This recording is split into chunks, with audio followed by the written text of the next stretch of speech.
యోహాను సువార్త 19వ అధ్యాయం 30వ వచనం అండి. యేసు ఆ చిరక పుచ్చుకొని సమాప్తమైందని చెప్పి తల వంచి ఆత్మను అప్పగించాను. ఆయన ఏం చేశాడంటే సమాప్తం చేసి ఆయన ముగించాడు. ఏమేమి ముగించాడు అంటే ఆయన తండ్రి అప్పగించిన పనిని ఆయన సంపూర్తిగా నెరవేర్చాడు. మన యోహాను సువార్త 17వ అధ్యాయం 4వ వచనంలో చూసుకుంటే మనం దాన్ని చూడవచ్చు అనమాట. తండ్రి తనకి ఏదైతే అప్పగించాడో, ఏ పని నిమిత్తమైతే ఆయన భూలోకానికి వచ్చాడో, పరమలోకం నుంచి విడిచిపెట్టి ఈ లోకానికి వచ్చాడో ఆ పని పూర్తిగా నెరవేర్చాడు అనమాట. తర్వాత ధర్మశాస్త్ర విధిని ఆయన నెరవేర్చాడు. ధర్మశాస్త్రం అప్పుడు ఏమేమి చెప్పిందంటే, ఏవైతే పాపాలు చేశారో వాళ్ళకి ఏం చేయాలి, రాళ్లతో కొట్టి చంపాలి. అయితే కొత్త నిబంధన ప్రకారం అయితే యేసుక్రీస్తు వారు ఏం చేశాడు, ఆ పాపిని క్షమించమని చెప్పాడు అనమాట. క్షమించి ఇప్పుడు మనం కూడా ఎవరన్నా చూసినప్పుడు పాపిని ఏం చేస్తాం, మనకు కోపం వస్తుంది కదా. ఇప్పుడు వ్యభిచారంలో పట్టబడిన స్త్రీ ఉంది, ఆమెను చూసినప్పుడు ఏం చేస్తాం, ఏంటి ఇంత పాపం చేసింది, ఈమెకి తగిన శిక్షే అని అనుకుంటాం. కానీ ఆయన ఏం చేశాడు, అక్కడ ఎవరు మొదట పాపం చేయలేదో వాళ్ళని రాయి వేయమన్నాడు. వేయమంటే వాళ్ళు ఎవరు కూడా ఒక్కళ్ళు కూడా రాయి వేయకోకుండా వెళ్ళిపోయారు అనమాట. ఆయన ఏం చెప్పాడంటే, అమ్మ నీ పాపాలు క్షమించబడినాయి కాబట్టి నువ్వు నెమ్మది కలిగి వెళ్ళు అని చెప్పాడు అనమాట. అంటే ఆయన ఏం చెప్తున్నాడంటే ధర్మశాస్త్రాన్ని కొట్టివేశాడు అనమాట. తర్వాత పాపపు రుణాన్ని ఆయన చెల్లించేశాడు. 1 తిమోతి 1:15 ఉంటుంది అనమాట. పాపపు రుణాన్ని, పాప ముళ్ళుని విరిచివేశాడు ఆయన. అయితే ప్రవచనాల నెరవేర్పును కూడా మనం ఆయనలో చూస్తాం. ప్రవచనాలు నెరవేర్చాడు. ఆయన పుట్టినప్పటి నుంచి కూడా, ఆయన పుట్టక ముందు కూడా యెషయా ప్రవక్త ద్వారా చాలా వచనాలు రచించబడినాయి. కొన్ని వందల సంవత్సరాలు, వేల సంవత్సరాల క్రితం ఆయన గురించి రాయబడిన ప్రవచనాల నెరవేర్పుని మనం చూసామన్నమాట. ఆయన నెరవేర్చాడు ఆ ప్రవచనాలన్నీ. ఒకసారి చూస్తే 1 కొరింథీ 15:3-4 చూస్తే, 1 కొరింథీ చదువుతారా ఒకసారి?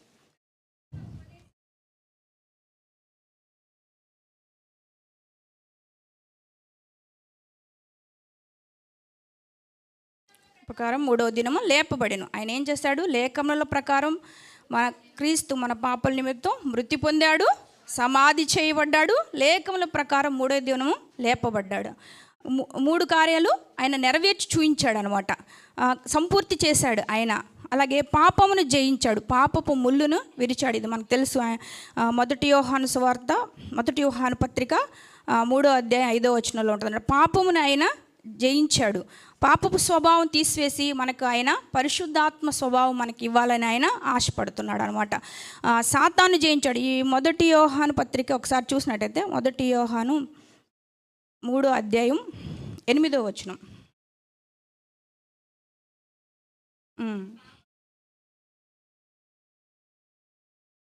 క్రియలను లయపరచడానికి ఆయన వచ్చి ఉన్నాడు. ఎందుకు వచ్చాడు ఆయన? సాతాను క్రియలను లయపరచడానికి వచ్చాడు. అప్పటి వరకు మనం సాతాను యొక్క ఆ అంధకారంలో మనం వాడి యొక్క బందీలుగా మనం ఉన్నాం కాబట్టి ఆయన మనల్ని విడిపించడానికి వచ్చాడు. వాడి క్రియలను పూర్తిగా లయపరచడానికి ఆయన వచ్చాడంట. ఆయన సంపూర్తిగా ఆయన వాటిని నెరవేర్చాడంట. అలాగే ఎఫ్ఎస్సి 2:13 ఒకసారి చూద్దాం. ఎఫ్ఎస్సి పత్రిక 2వ అధ్యాయం 13వ వచనం.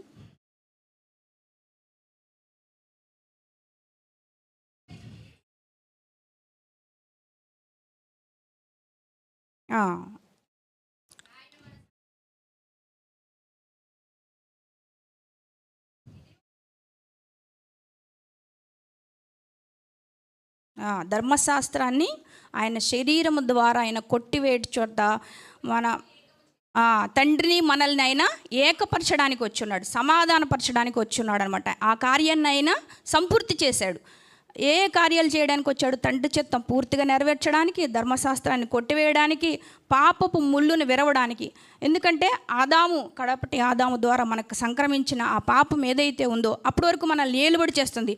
మరణించిన వారందరూ యేసుప్రభు వచ్చి మరణించే వరకు ఎక్కడున్నారు అంటే వాళ్ళు అంధకారంలో ఉన్నారన్నమాట. మనకి ధనవంతుడు లాజరు అది చనిపోయినప్పుడు అక్కడ చూస్తాం కదా, నీకు నాకు మధ్యలో పెద్ద అగాధం ఉండబడింది. అయితే మీరు మా దగ్గరికి రావడానికి లేదు, మేము మీ దగ్గరికి రావడానికి లేదు. అట్లాంటి అంధకారం నుంచి ఏం చేశాడంటే ఆయన మన ఎఫెసీ పత్రిక 4:8వ వచనంలో చూస్తే,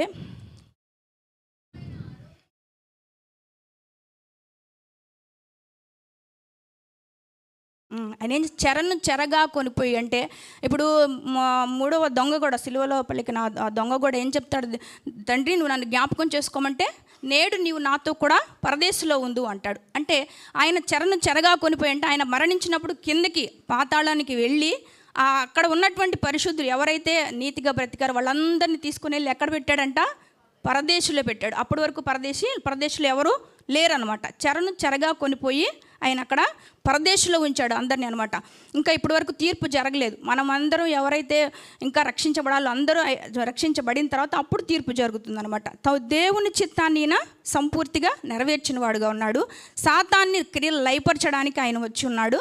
తర్వాత ఆయన బలులు సమాప్తి చేశాడు. ఒకప్పుడు బలులు అర్పించాలి, ఎవరైనా పాపం చేస్తే బలి అర్పించాలి. కానీ ఆయనే శిలువలో మరణం పొంది ఏం చేశాడు, మనందరి కొరకు ఆయన బలి అర్పణ అర్పించబడ్డాడు అనమాట. మనం బలులు అర్పించాల్సిన అవసరం లేదు, దాన్ని కూడా ఆయన సమాప్తి చేశాడు అనమాట. ఇలాగా సమాప్తి చేయబడను అనే తర్వాత వచనంలో ఉంటుందన్నమాట. ఏమైంది, ఆయన ఆ మాట పలకగానే మత్తయి సువార్త 27వ అధ్యాయంలో ఉంటుంది. అప్పుడు మత్తయి సువార్త 27వ అధ్యాయం 51 నుంచి ఉంటుంది. ఒకసారి చూడండి. చిరిగిపోయింది, బద్దలైపోయినాయి, తెరవబడినాయి, పరిశుద్ధులు లేచారు అని అనేక మందికి కనిపించారంట. ఎప్పుడైతే ఆయన ఆ సమాప్తమైందని పలికాడో అప్పుడు ఏమైపడినాయి, సమాధులు తెరవబడినాయి. ఎవరైతే మరణించారో పరిశుద్ధులంట, అక్కడ ఉంది చూసారా, పరిశుద్ధులు మాత్రమే లేపబడ్డారు. వాళ్ళు అనేక మందికి కనిపించారన్నమాట. అంటే పరిశుద్ధులకి అక్కడ విముక్తి దొరికిందనమాట.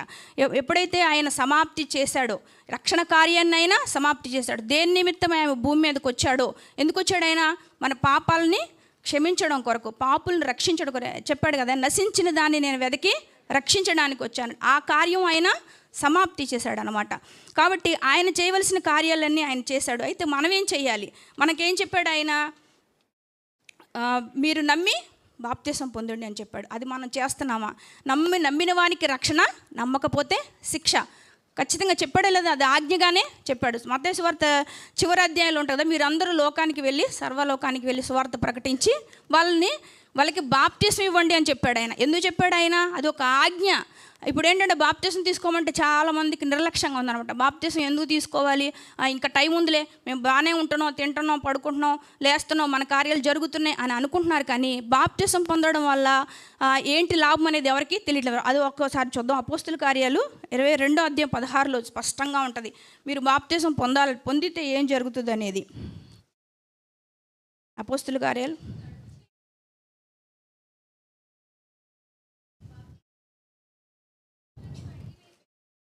బాప్తిసం పొంది పాపాలు కడిగి వేసుకో. ఈ వచనం మనం ముద్ర వేసుకోవాలన్నమాట.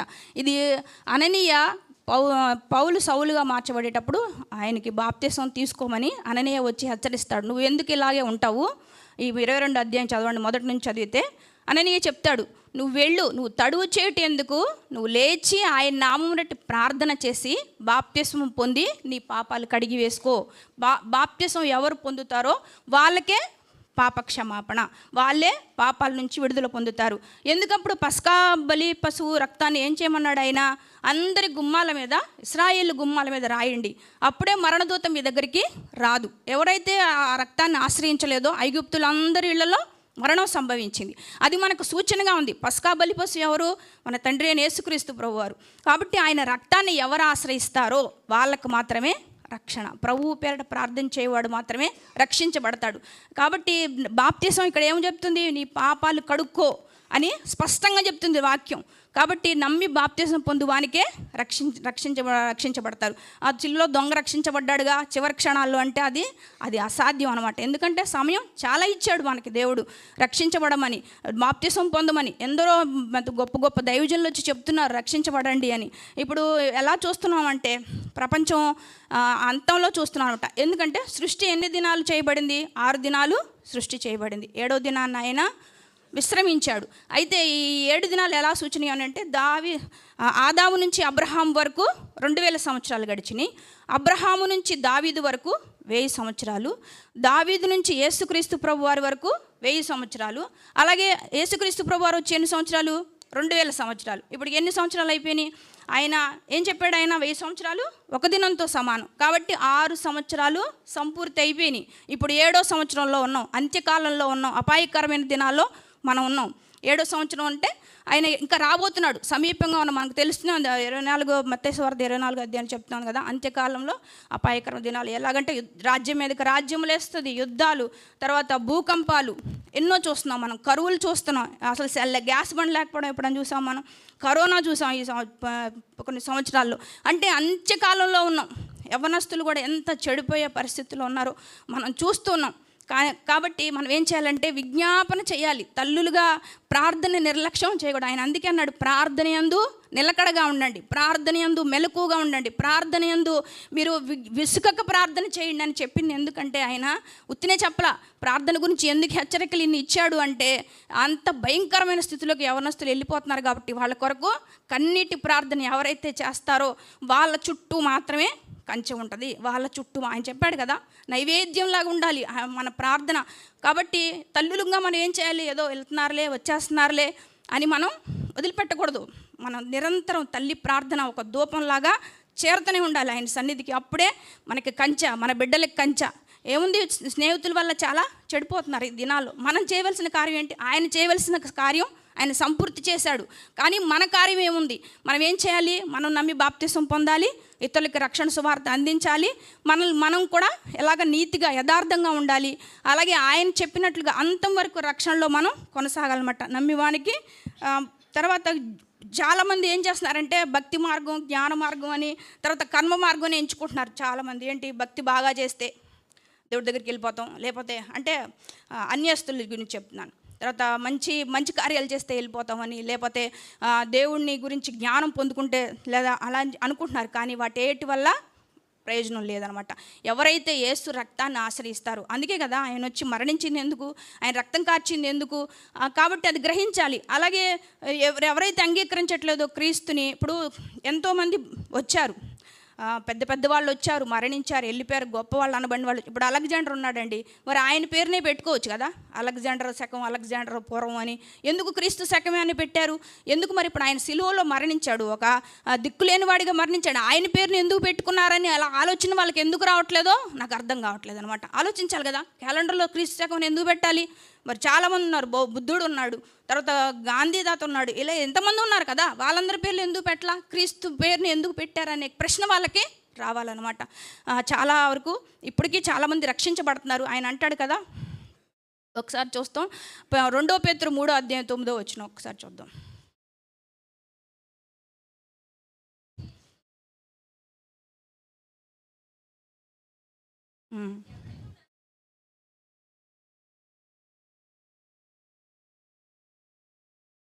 అది ఆయన అంటే ఆలస్యం. కొందరు ఏమనుకుంటున్నారంటే వస్తాడులే, యేసు ప్రభు పుట్టిన దగ్గర నుంచి చెప్తున్నారు కదా, వస్తాడు వస్తాడు వస్తాడు వస్తాడు. కొందరు ఆలస్యం అని చెప్పుకున్నట్లుగా ఆయన తన వాగ్దానాన్ని మర్చిపోయేవాడు కాదు, తప్పక వస్తాడు ఆయన. ఎవరైతే ఆశ్రయిస్తారో, కొన్ని సంవత్సరాలుగా వస్తూ వెళ్ళిపోతూ ఇక్కడ విత్తబడే వాక్యం ఎంత శ్రమతో కూడి వాళ్ళు ప్రయాసపడి సిద్ధపడి విత్తుతున్నారో గ్రహించకుండా కేవలం వచ్చి వెళ్ళిపోతే దానివల్ల ప్రయోజనమే లేదు. ఒక దినాన్ని, తీర్పు దినాన్ని ఆయన ఖచ్చితంగా అడుగుతాడు, నీకు సువార్త అందలేదా?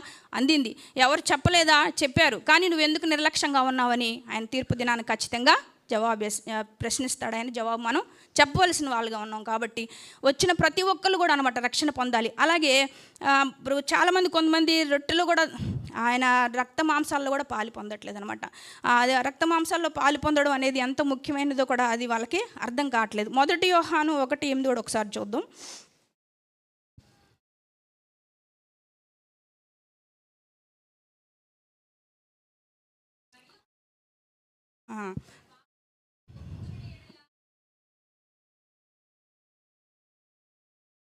క్షమించును, విడిపిస్తాడు. మనం ఎవరైతే ఒప్పుకుంటారో, అలాగని బాప్తీసం ఏదో నీళ్ళల్లో ముంచేసి తీసేస్తారు కదా, నా పాపాలు కడిగివేయబడతాయని అలాగా కానే కాదు. మన పాపంలో మన నోటితో మనం ఒప్పుకోవాలి. ఒప్పుకున్నప్పుడు ఆయన నమ్మదగిన వాడు, నీతిమంతుడు గనుక ఆయన మన పాపాలని క్షమిస్తాడు. ఎవరైతే తండ్రి ఆయన యేసుక్రీస్తు ప్రభు వారి రక్షకుడని నోటితో ఒప్పుకోవాలి, విశ్వసించాలి, నమ్మి బాప్తిసం పొందాలి. ఈ 3 క్రియలు మన జీవితాల్లో జరగాలి. అంతం వరకు ఆయనకి నమ్మకంగా ఉండాలి. ఈ పరిశుద్ధ రక్తం ద్వారా మనం క్షమించబడతాం, విమోచించబడతాం, విడుదల పొందబడతాం. ఆయన రక్తంలో మనకు విజయం ఉంటుంది. ఆయన దేవునితో మనకి సంబంధాన్ని ఏర్పాటు చేస్తాడు. ఈ కార్యాలన్నీ జరగకుండా, వాడు రక్తాన్ని ఆశ్రయించకుండా మనల్ని ఏం చేస్తాడంటే వాడు వెనక్కి లాగుతూ ఉంటాడు అనమాట. చాలామంది మేము రావాలనుకుంటున్నాం, రాలేకపోతున్నాం, మేము చేయాలి అంటే ఎందుకు దుష్టుడు ఆపుతున్నాడు. అది గ్రహించి మనం మెలకువ కలిగి ఏం చేయాలంటే ముందుకు అడుగు వేయాలి. మనం ఒక అడిగేస్తే ఆయన 100 అడుగులు లేపిస్తాడు అనమాట. రక్షణ కార్యాన్ని మాత్రం నిర్లక్ష్యం చేయకూడదు. ప్రతి శుభ శుక్రవారాన్ని మనం ఇలాగ ఆచరిస్తూ 7 మాటలు వింటూ వెళ్ళిపోవడం వల్ల ప్రయోజనమే లేదనమాట. ఆయన చెప్తున్నాడు, నమ్మి బాప్తిసం పొందండి, నమ్మని వానికి శిక్ష, నమ్మని వానికి శిక్ష అని స్పష్టంగా ఆయన చెప్తున్నాడు అనమాట. ఆ శిక్షలో మనం పాల్పోకూడదు అనమాట. ఆయన ఆశ ఏంటంటే అందరూ రక్షించబడాలి అనే దీర్ఘశాంతంతో ఆయన ఎదురు చూస్తున్నాను. ఆయన స్పష్టంగా ఆయన లేఖనాల్లో చెప్తున్నాడు. కాబట్టి ఆయన రక్తాన్ని మనం ఆశ్రయించాలి. ఆయన చేసిన త్యాగానికి ఫలితం ఉండాలి అంటే మనం రక్షించబడితేనే కదా. ఎందుకు వచ్చాడు ఆయన? ఉత్తినే రాలేదు, మనల్ని రక్షించడానికి వచ్చాడు. కాబట్టి మనం అందరూ రక్షించబడదాం. అలాగే మాంసం, నా శరీరం తిని నా రక్తం తాగువాడే నిత్య జీవం కలవాడు అని చెప్పాడు ఆయన. ఎవరైతే ఇందులో పాలు పొందులు పోవట్లేదో వాళ్ళకి నిత్య జీవం లేనట్లే. వాళ్ళని ఏమన్నాడు ఆయన? అంత్యకాలంలో వాళ్ళని లేపుతానన్నాడు ఆయన.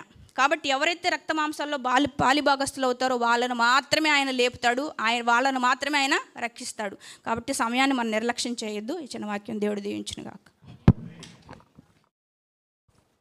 7వ మాట విందామండి. మా మధ్యలో దైవజనులు సత్యం గారు ఉన్నారు, వారిని ప్రేమతో ఆహ్వానిస్తాం. Thank you. హల్లెలూయా.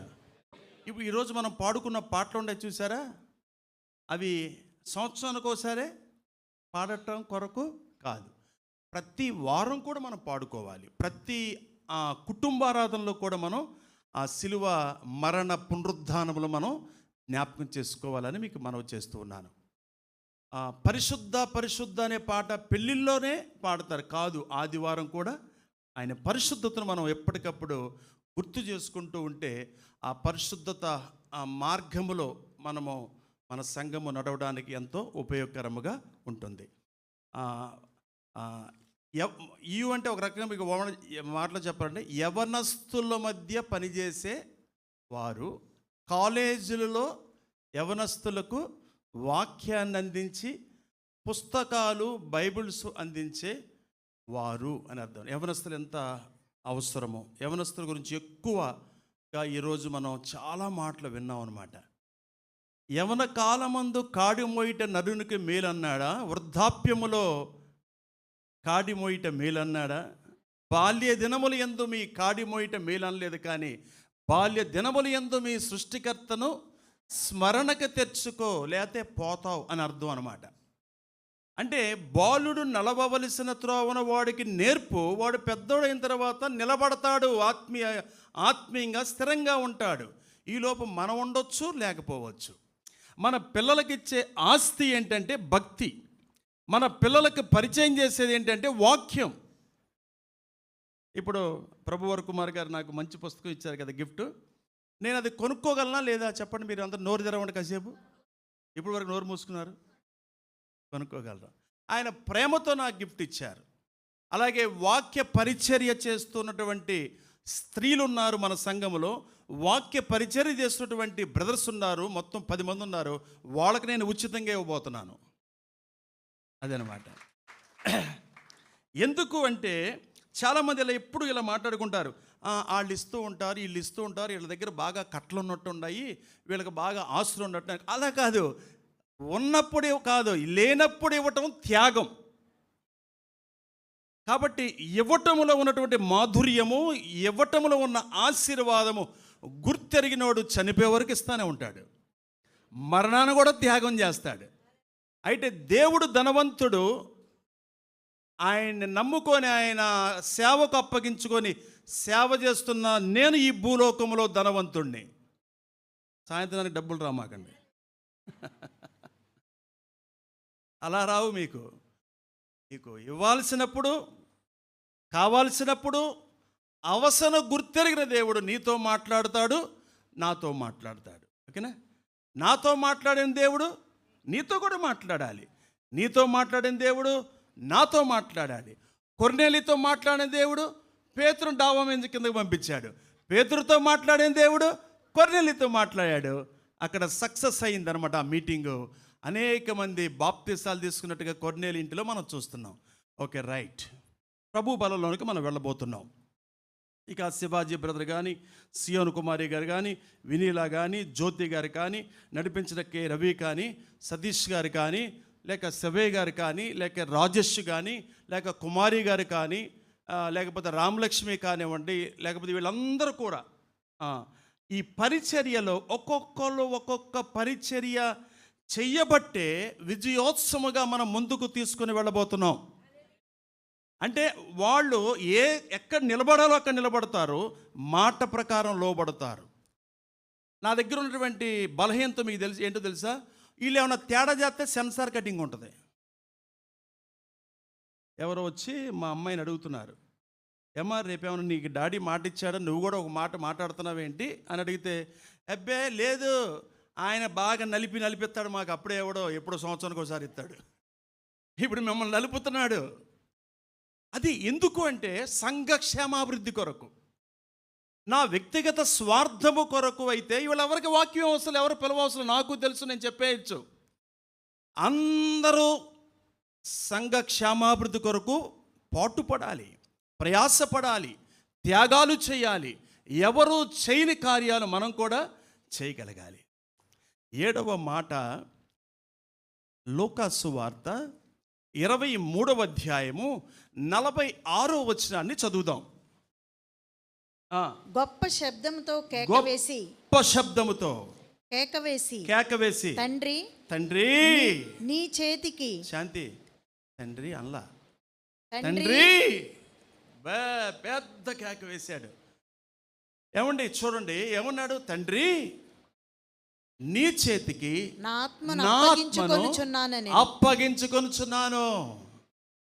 ఆయన ఇలాగు చెప్పి ప్రాణము విడిచాడు.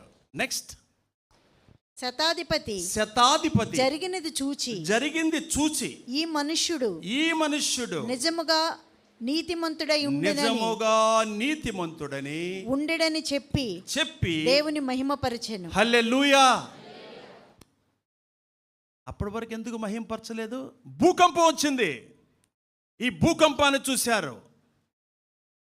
యేసుక్రీస్తు యోహాను సువార్తలో ఏం చెప్పి, ప్రాణం పెట్టడానికి నాకు అధికారం ఉంది, ప్రాణాన్ని తీసుకోవడానికి నాకు అధికారం ఉంది అని చెప్పాడు యోహాను సువార్తలో. ఆయన ప్రాణాన్ని పెట్టగలడు, ప్రాణాన్ని తీసుకోగలడు. అందుకే 3వ దినాన మృత్యుంజయుడిగా తిరిగి లేచాడు. హల్లెలూయా. ఆ శతాధిపతి చూస్తున్నాడు, జరుగుతుంది, భూకంపం కలిగింది. ఈయన తండ్రితో మాట్లాడుతున్నది చూశాడు. ఆయన చెప్పాడు, ఈయన నిజముగా దేవుడి కుమారుడు. ఎన్నో అద్భుతాలు మనం చూస్తున్నాం, సంఘంలో చూస్తున్నాం, సాక్ష్యాలు వింటున్నాం, మన వ్యక్తిగత జీవితంలో చూస్తున్నాం, ఆధ్యాత్మిక జీవితంలో ఎన్నో చూస్తున్నాం మనం. ఎంత దేవుడికి మహిమ కలుగుతుంది. మలాకీ గ్రంథంలో దేవుడు ఇశ్రాయేలు గురించి మీరందరూ జాగ్రత్తగా వినాలి. మలాకీ గ్రంథంలో దేవుడు ఇశ్రాయేలు ప్రజల గురించి చాలా బాధపడుతున్నాడు.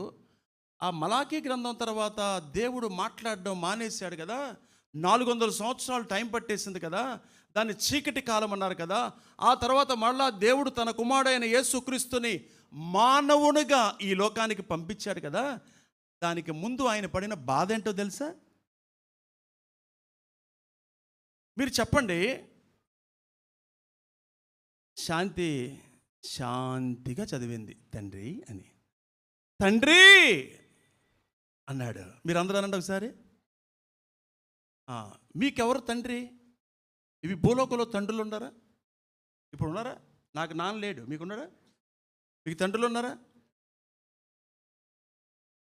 పాత నిబంధనలో నామము అనే మాట ఉచ్చరిస్తారు. పాత నిబంధనలో నామము, అది కూడా భయమే, ఏమైపోద్దు అని. ఉచ్చరిస్తే అమ్మో ఏమైపోద్దు, నామమును ఉచ్చరించడానికి భయపడ్డారండి. క్రొత్త నిబంధనలో ఇప్పుడు మనందరం ఏమంటున్నాం? తండ్రి అంటున్నాం. అంటే తెర చినిగిపోయింది, అడ్డు విడిపోయింది, త్యాగం చేశాడు, దగ్గరైపోయాం, తండ్రి అని పిలుస్తున్నాము. మలాకీ గ్రంథంలో ఆయన బాధ ఏంటో చూస్తారో ఒకసారి. 1వ అధ్యాయము చూడండి. 6వ వచనం చదవండి, స్క్రీన్ మీద చూపించండి. తన తండ్రిని గనపరచును కదా, ఉమ్, దాసుడు తన యజమానుని గనపరచును కదా. నా నామమును నిర్లక్ష్యపెట్టు యాజకులారా, నేను తండ్రినైతే నాకు రావలసిన ఘనత ఏమాయెను? ఆగండి. Hello dear sister and brothers, దయచేసి ఇటు చూడండి. మీరు, నేను తండ్రినైతే నాకు రావలసిన ఘనత ఏది? మీరు తండ్రి అంటే మీ ప్రార్థన ఆలకిచ్చేస్తాడా? ఆలోచించండి. అదే బాధపడుతున్నాడు నారాయణరావు గారు, అదే బాధపడుతున్నాడు. తండ్రి అని, తండ్రి అంటే ఏంటి? గౌరవం, గౌరవం. బాధపడుతున్నాడు. నాకు ఏది కావాల్సింది? ఏది ఘనత? ఏది? మీ పనుల్లో నాకు ఘనత ఏది? మీ సంభాషణలో ఘనత ఏది? మీ విశ్వాసములో ఘనత ఏది? నేను తండ్రినైతే, నేను యజమానుడనైతే నాకు భయపడేవాడు ఎక్కడున్నాడు? భయపడేవాడు ఏడి? పని అయిపోయింది, పని అయిపోయింది, పని ముగించాడు. ఆయన చెప్తున్నాడు, తండ్రిని ఆత్మను నీకు అప్పగించుకుంటున్నాను. ఇక్కడ చూడండి, బెత్లెహేము నుంచి గొల్గొతా వరకు, బెత్లెహేము నుంచి గొల్గొతా వరకు ఆయన చూపించిన విధేయత. అనండి అందరూ, విధేయత. విధేయతలో ఆశీర్వాదం ఉంది. లోబడ్డాడు, ప్రతి విషయంలో ఆయన లోబడ్డాడు. గబగబా ఒక 2 రెఫరెన్స్లు మీకు చూపించేస్తాను. యోహాను సువార్త, వాల్యూమ్ సరిగ్గా పెట్టాను, సరిగ్గా లేదు వాల్యూమ్ నాకు. యోహాను సువార్త 10వ అధ్యాయము 17వ వచనం చదవండి. 10వ అధ్యాయము 17వ వచనం.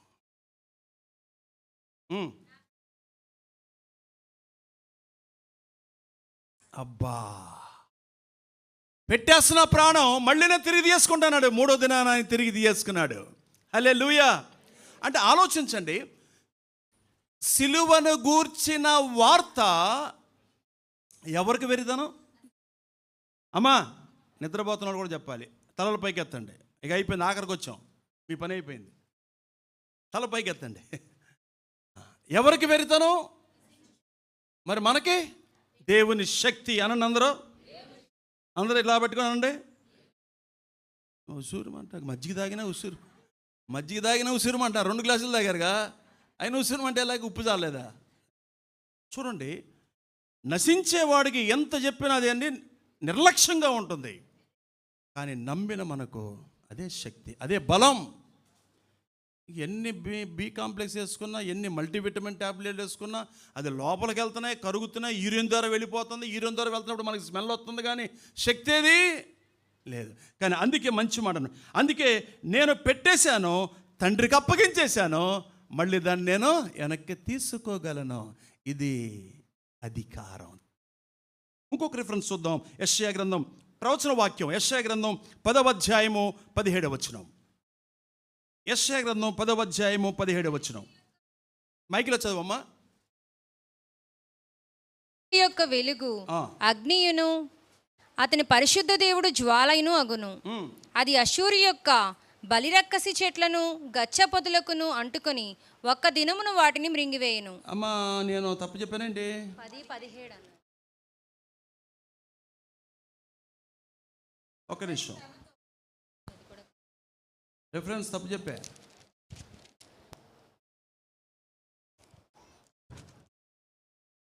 ఏలయనగా నీవు నీ రక్షణకర్త.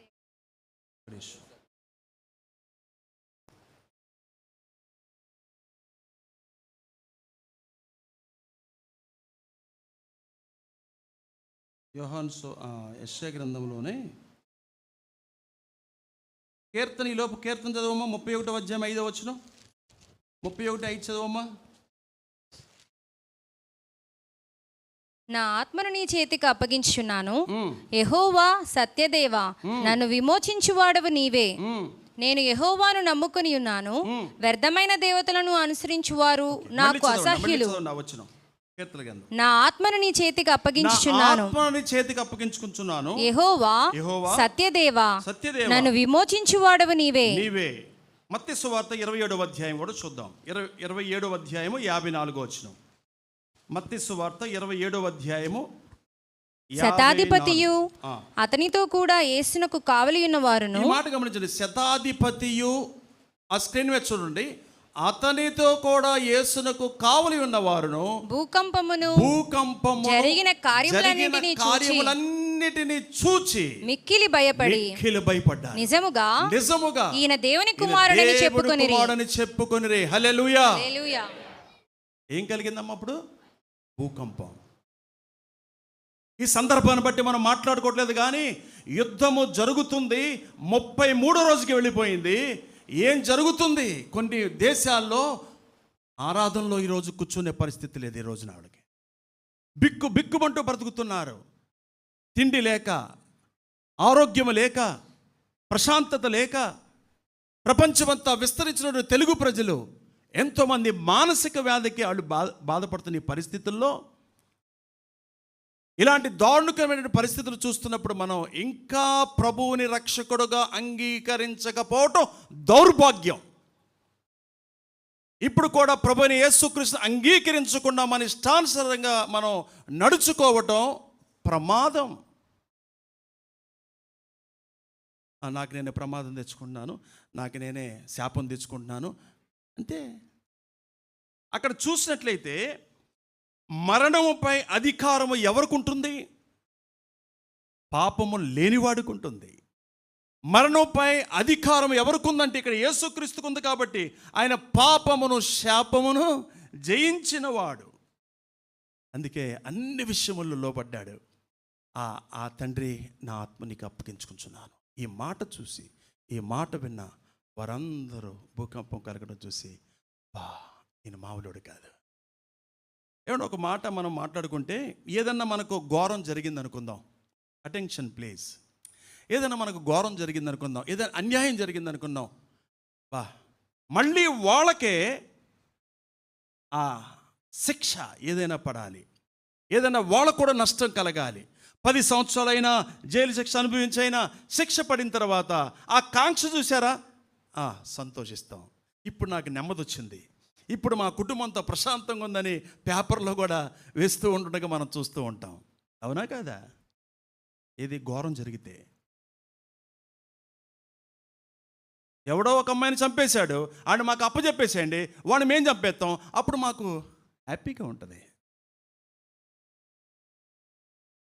చూడండి, న్యాయవంతుడు, ప్రేమమయుడు, త్యాగమూర్తి అనేటువంటి నీతిమంతుడు పాపమునకు వెల చెల్లించకపోతే ఎలా ఉంటుంది చెప్పండి? పాపానికి వెల చెల్లించకపోతే ఈ న్యాయవంతుడు, ఈ నీతిమంతుడు, ఈ ప్రేమమయుడు వెల చెల్లించకపోతే ఏంటి మన పరిస్థితి? ఏంటి? వెల చెల్లించాడు. అందుకే మనందరూ ఈ రోజున క్రైస్తవం మనకి తేలికైపోయింది, సంఘస్థులు కూడా తేలికైపోయింది. మీటింగులు వస్తున్నాం, ఆదివారం వస్తున్నాం, ఏదో ఇష్టమైతే శనివారం వస్తాం, ఏదన్నా మళ్ళీ అని విపత్తు ఇంటి మీదకి వచ్చి పడితే మళ్ళీ ఆఫ్ నైట్ పేర్లో కనపడతాం. రెగ్యులారిటీ లేదు. దేశం, ప్రజలు యుద్ధం కోసం మనం ప్రార్థన చేయాలి, ఇది మన బాధ్యత. మనకేదో జరిగిన తర్వాత రావటం అనేది కాదు, అది అది అది పాత పద్ధతి. నిర్లక్ష్యం. వాక్యం ఒక ప్రత్యేకమైన కూడికలు అందుబాటులో ఉన్నా కానీ నిర్లక్ష్యం. యూట్యూబ్లో కావాలంటే వాక్యం దొరుకుతుంది, చెత్త చెదారం అంతా దొరుకుతుంది. కాబట్టి ఇదొక అనుభవం, అదొక అనుభవం, ఇదొక నడిపింపు, అదొక నడిపింపు, గందరగోళమై పిచ్చి పట్టి జుట్టు పీక్కొని ఆత్మహత్య కూడా చేసుకున్నారు చాలామంది. క్రైస్తవులు అని చెప్పి మనిషి కొన ఊపిరితో ఉంటే హాస్పిటల్లో ఉంచకుండా, డాక్టర్ల పర్యవేక్షణ లేకుండా ఒక అపార్ట్మెంట్లో పెంచుకొని అందరూ ప్రార్థన చేస్తున్నారంటే ఎంత భక్తితో చూడండి వాళ్ళ భక్తి. ఆడు చచ్చిపోయాడు, వాసన వచ్చేస్తున్నాడు, అపార్ట్మెంట్ వాళ్ళకి వెళ్ళిపోయింది, వాళ్ళు కంప్లైంట్ ఇచ్చి బయటికి తీసుకొచ్చారు. ఇది మళ్ళీ టీవీల్లో. ఏం భక్తి ఇది? వాడికి రోగం వచ్చింది, ఆఖరి స్టేజ్కి వెళ్ళిపోయాడు, చావనే ఉండే, మీకెందుకు? ఆత్మ వెళ్ళిపోతుంది, దేవుని దగ్గరికి వెళ్ళిపోయింది. ఇంకా ప్రార్థనలు అంటే మూఢనమ్మకాలు, మూఢభక్తి, అతిభక్తి, లోకభక్తి. ఇలాంటి ఎన్నో కూడా 1, 2, 3 కాదు, చాలా విషయాలు మనం చెప్పొచ్చు. చూడండి ప్రియ సహోదరి సోదరులారా, ఇక్కడ అందుకే మనము తండ్రి అని మనము పిలవగలుగుతున్నాం. ఆ భాగ్యాన్ని దేవుడు మనకి అనుగ్రహించాడు. అందుకే ఈ భాగ్యం మనకు అనుగ్రహించిన దేవుడికి మనం ఎంతకాలం కృతజ్ఞత చెప్పినా రుణం తీర్చుకోలేము. ఎంత స్తుతించినా, ఎంత త్యాగము చేసినా, ఏమిచ్చినా రుణం ఎప్పటికీ తీర్చుకోలేము. ఏం చేస్తారు మీరు? నాకుంది, ఎంతో చెయ్యాలని ఉంది, ఏదో చెయ్యాలని ఉంది, దేవుడి కొరకు గొప్ప త్యాగాలు చేయాలని ఉంది. ఆ అనుకూలత కొరకు నేను అడుగుతున్నాను, మీరు అడగలరా? త్యాగం చేస్తాను ప్రభా, నేనున్నాను, నేను వెళ్తాను, ఏం చేయమంటే అది చేస్తాను ప్రభా. ఆ త్యాగము చేసే మనస్సు దేవుడికి మనకు ఇవ్వగలగాలి. ఇచ్చినప్పుడు నువ్వు కూడా చెప్పగలవు, తండ్రి నేను రెడీ, సమాప్తం, నువ్వు నాకు అప్పగించిన పని పూర్తి చేశాను ప్రభువా. దాహం, ఆత్మల దాహం, సువార్త చెప్పకుండా నేను బతకలేను, తినలేను, ఉండలేను ప్రభువా. దాహం, ఎన్ని బాధ్యతలు, ఎన్ని త్యాగాలు. కాబట్టి